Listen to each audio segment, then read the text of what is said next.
दोस्तों कहते हैं कभी कभी किस्मत हमें वहीं से मिलती है जहां हम सोच भी नहीं सकते। जैसे गरीब चरवाहे को मिली एक ऐसी सारस जिसने उसकी किस्मत ऐसी बदली कि एक दिन वह गरीब चरवाहे से उस राज्य का राजा बन गया। दोस्तों क्या आप भी किस्मत पर भरोसा करते हैं? अगर करते हैं तो यह कहानी आपको जरूर सुननी चाहिए। बहुत समय पहले की बात है, एक राज्य में बहुत ही गरीब लड़का था। एक बार वह राजा के पास गया और उससे उसके यहाँ नौकरी मांगी कि वह उसके चरवाहे का काम कर लेगा। राजा ने उसको अपना चरवाहा रख लिया। अब लोग उसको भेड़ पीटर कहने लगे। जब वह अपनी भेड़ चराने ले जाता था तो मन बहलाने के लिए वह अपने तीर कमान से खेलता रहता। एक दिन उसने एक ओक के पेड़ के ऊपर एक मादा सारस बैठी देखी तो उसने उसको मारना चाहा। यह देखकर मादा सारस वहां से कूद गई और एक नीची डाली पर आकर बैठ गई। वह पीटर से बोली, अगर तुम मुझे न मारने का वायदा करो तो जब भी कभी तुम मुश्किल में होगे तो मैं तुम्हारी सहायता करूंगी। बस तुमको यह कहना है, भगवान मेरी सहायता करो, रानी सारस मेरे पास रहो और मैं सफल हो जाऊंगा। इतना कहकर चिड़िया उड़ गई। कुछ समय बाद देश में लड़ाई छिड़ गई और राजा को लड़ाई लड़ने के लिए जाना पड़ा। उस समय भेड़ पीटर राजा के पास आया और उससे पूछा कि क्या वह भी लड़ाई के मैदान में जा सकता था। उन्होंने उसको एक बूढ़ा सा घोड़ा दे दिया और वह उस पर सवार होकर बड़ी सड़क के किनारे किनारे चल दिया। बीच रास्ते में उसका घोड़ा मर गया। उसने अपने मुंह से कुछ आवाजें निकाली पर वह तो हिलकर ही नहीं दिया। उसके साथ साथ जो लोग चल रहे थे वे उसका मजाक बनाने लगे। उस लड़के ने दुखी होने का बहाना बनाया। जब सारे लोग वहां से चले गए तो वह लड़का उस ओक के पेड़ के पास गया जिसमें रानी सारस रहती थी। यहाँ रानी सारस ने उसको एक काला घोड़ा दिया, एक चमकीला जिरह बख्तर दिया और चांदी की एक तलवार दी। इस सब के साथ वह लड़ाई के मैदान की तरफ चल दिया और वहां जितनी जल्दी वह चाहता था पहुंच गया। वहां जाकर उसने कहा, भगवान मेरी सहायता करो, रानी सारस मेरे पास रहो और मैं सफल हो जाऊंगा। इसके साथ ही उसने बहुत सारे दुश्मन मार दिए और वहां से लौट पड़ा।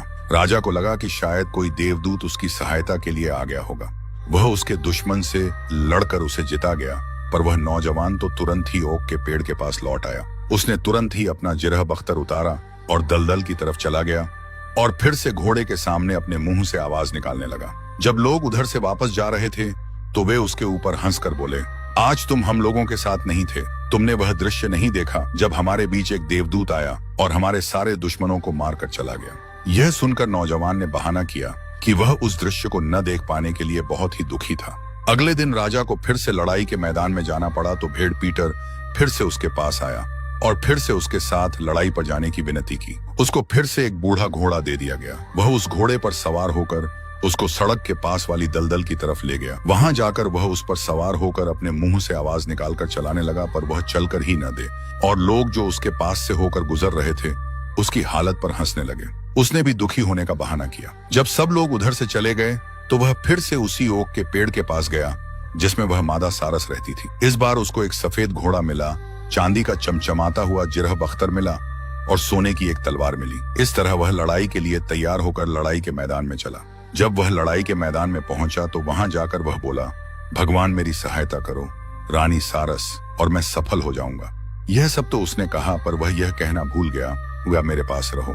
सो उसकी टांग में चोट लग गई, पर राजा ने तुरंत ही अपना रूमाल निकाला और उसकी चोट पर बांध दिया। तब उस नौजवान ने फिर से कहा, भगवान मेरी सहायता करो, रानी सारस मेरे पास रहो और मैं सफल हो जाऊंगा। और उसने सारे दुश्मनों को मार दिया। राजा को फिर यही लगा कि वह स्वर्ग से आया कोई देवदूत था जो उसके दुश्मन को रोकना चाहता था, पर वह तो वहां भागकर अपने उसी ओक के पेड़ के नीचे आ गया। वहां आकर फिर से उसने अपना जिरह बख्तर उतारा और दलदल की तरफ चल दिया जहां वह अपना बूढ़ा घोड़ा छोड़ गया था। वहां पहुंचकर वह फिर से अपने घोड़े को चलाने में लग गया। उस समय जो बाकी सिपाही उधर से गुजर रहे थे वे उसके ऊपर हंसने लगे और कहने लगे, तुम आज हमारे साथ नहीं थे, वरना तुम देखते कि किस तरह से स्वर्ग से एक देवदूत हमारे बीच आया और कैसे उसने हमारे दुश्मनों को मार डाला। नौजवान ने फिर से दुखी होने का बहाना किया कि उसको बहुत अफसोस है कि वह ऐसा दृश्य नहीं देख सका। तीसरे दिन राजा को फिर से लड़ाई के मैदान में जाना पड़ा तो भेड़ पीटर ने फिर से उसके साथ जाने की प्रार्थना की तो उसको फिर से एक बूढ़ा घोड़ा दे दिया गया। वह उस घोड़े पर सवार होकर उसको सड़क के पास वाली दलदल की तरफ ले गया। वहां जाकर वह उस पर सवार होकर अपने मुंह से आवाज निकालकर चलाने लगा, पर वह चलकर ही न दे और लोग जो उसके पास से होकर गुजर रहे थे उसकी हालत पर हंसने लगे। उसने भी दुखी होने का बहाना किया कि उसका घोड़ा नहीं चल पा रहा। जब सब लोग उधर से चले गए तो वह उसी ओक के पेड़ के पास गया जिसमें वह मादा सारस रहती थी। इस बार उसको एक लाल घोड़ा मिला, सोने का चमचमाता हुआ जिरह बख्तर मिला और सोने की एक तलवार मिली। इस तरह वह लड़ाई के लिए तैयार होकर लड़ाई के मैदान में चला। फिर से वही सब हुआ। उसने कहा, भगवान मेरी सहायता करो, रानी सारस मेरे पास रहो और मैं सफल हो जाऊंगा। कहकर उसने सारे दुश्मनों को मार दिया। राजा ने फिर वही सोचा कि शायद स्वर्ग से कोई देवदूत आकर उसकी सहायता कर गया है। उसने उसको रोकना भी चाहा, पर वह तो तुरंत ही वहां से अपने ओक के पेड़ के पास दौड़ गया। वहां जाकर उसने अपना जिरह बख्तर उतारा और फिर दलदल में उसी जगह चला गया जहां उसके तीनों घोड़े थे। राजा का बांधा हुआ रूमाल उसने छिपा लिया था। जब लोग उधर से जाना शुरू हुए तब वह अपने घोड़ों के पास बैठा हुआ उनको मुंह से आवाज निकालकर चलाने की कोशिश कर रहा था। राजा की 3 बेटियां थीं। उन तीनों को 3 मीर स्त्रियां उठाकर ले जाने वाली थीं। सो राजा ने यह मुनादी पिटवा रखी थी कि जो कोई भी उसकी बेटियों को उनसे बचाएगा, उसकी शादी उनमें से एक राजकुमारी से कर दी जाएगी। जिस दिन उसकी बड़ी बेटी को उठाया जाने वाला था, उस दिन भेड़ पीटर अपने ओक के पेड़ के पास गया और उससे एक जिरह बख्तर, एक तलवार और एक घोड़ा लिया और किले की तरफ चल दिया। वहां जाकर उसने बड़ी राजकुमारी को अपने आगे अपने घोड़े पर बिठाया और समुद्र के किनारे सोने के लिए लेट गया। उसके पास एक कुत्ता भी था। जब वह सो गया तो राजकुमारी ने अपने बालों में से एक रिबन निकालकर उसके बालों में लगा दिया। अचानक मीर स्त्री वहां प्रकट हुई तो राजकुमारी ने नौजवान को जगाया और उससे अपने घोड़े पर जाने के लिए कहा। वहां बहुत सारे लोग खड़े हुए थे, पर जब मीर स्त्री वहां प्रकट हुई तो वे सब डर गए और वहां पास में लगे ऊंचे ऊंचे पेड़ों पर चढ़ गए। पर हमारे नौजवान भेड़ पीटर ने कहा, भगवान मेरी सहायता करो, रानी सारस मेरे पास रहो और मैं सफल हो जाऊंगा। कहकर उसने मीर स्त्री को मार दिया। उसके बाद वह तुरंत ही ओक के पेड़ के पास भाग गया, जिरह बख्तर वापस किया और फिर से अपनी भेड़ें चराने लगा। पर देखने वालों में एक कुलीन आदमी भी था जो राजकुमारी को धमकियां देने लगा और उसे मजबूर किया कि वह राजा से यह कहे कि उस कुलीन आदमी ने उसे मीर स्त्री से बचाया है। भेड़ पीटर ने कुछ नहीं कहा। अगले दिन मीर स्त्री को राजा की दूसरी बेटी को उठाकर ले जाना था। भेड़ पीटर फिर से रानी सारस के पास गया, जिसने उसको फिर से एक जिरह बख्तर, एक तलवार और एक घोड़ा दिया। उनको पहनकर उसने दूसरी राजकुमारी को लिया और समुद्र के किनारे आ गया। तब तक मीर स्त्री वहां नहीं आई थी, सो वह वहीं सोने के लिए लेट गया। उसने राजकुमारी से कहा, जब मीर स्त्री आए तो मुझे जगा देना, और अगर तुम मुझे न जगा सको तो मेरे घोड़े को बोल देना, वह मुझे जगा देगा। यह कहकर वह सो गया। जब मीर स्त्री आई तो राजकुमारी ने भेड़ पीटर को जगाने की बहुत कोशिश की, पर वह तो उठ ही नहीं पाया। सो उसने उसके घोड़े से कहा कि वह उसे जगा दे। घोड़े ने उसे जगा दिया। बड़े बड़े लॉर्ड जो वहां आस पास में खड़े हुए थे, उस स्त्री को देखते ही डर के मारे पेड़ों पर चढ़ गए। भेड़ पीटर ने राजकुमारी को अपने घोड़े पर चढ़ाया और बोला, भगवान मेरी सहायता करो, रानी सारस मेरे पास रहो और मैं सफल हो जाऊंगा। यह कहकर उसने उस मीर स्त्री को मार दिया। उसके बाद वह जल्दी से अपने ओक के पेड़ के पास चला गया, अपना जिरह बख्तर वापस किया और अपनी भेड़ें निकालकर उन्हें चराने के लिए घास के मैदान में ले गया। पर देखने वालों में एक काउंट था जिसने राजकुमारी को धमकी दी कि वह राजा से जाकर यह कहे कि उस काउंट ने उसको मीर स्त्री से बचाया है। अगर उसने उससे इस बात का वायदा नहीं किया तो वह अपनी तलवार उसके शरीर में घोंप देगा। बेचारी राजकुमारी को डर के मारे यह बात अपने पिता से कहनी पड़ी, पर भेड़ पीटर कुछ नहीं बोला। तीसरे दिन फिर से वही हुआ। भेड़ पीटर को रानी सारस से एक जिरह बख्तर मिला, एक तलवार मिली और एक घोड़ा मिला। उसने घोड़े पर सबसे छोटी राजकुमारी को बिठाया और समुद्र के किनारे ले आया। वहां आकर वह सो गया। उसने राजकुमारी से कहा कि जब मीर स्त्री आए तो वह उसे जगा दे। अगर उसके जगाने से वह न जागे तो वह उसके घोड़े को उठाने के लिए बोल दे, और अगर वह घोड़े के उठाने से भी न उठे तो वह उसके कुत्ते को उठाने के लिए बोल दे। यह कहकर वह सो गया। जब मीर स्त्री आई तो राजकुमारी ने उसे जगाया, पर वह नहीं उठा। फिर उसने उसके घोड़े से उसे उठाने के लिए कहा, पर वह उससे भी नहीं जागा। फिर उसने उसके कुत्ते से उसे जगाने के लिए कहा। आखिर वह जाग गया। उसने राजकुमारी को अपने घोड़े पर बिठाया और बोला, भगवान मेरी सहायता करो, रानी सारस मेरे पास रहो और मैं सफल हो जाऊंगा। कहकर उसने उस मीर स्त्री को भी मार दिया। वहां से वह रानी सारस के वापस गया और अपना जिरह बख्तर लौट आया और अपनी भेड़ें लेकर घास के मैदान में उन्हें चराने ले गया। जल्दी ही राजकुमारियों को बचाने वालों को उन राजकुमारियों से शादी करने के लिए किले में आना था। पर पहले राजा ने अपनी बेटियों से पूछना ठीक समझा कि वे किससे शादी करना चाहती थी। उसकी सबसे बड़ी बेटी ने कहा, दरबार के कुलीन आदमी से। उसकी दूसरी बेटी ने कहा, काउंट से।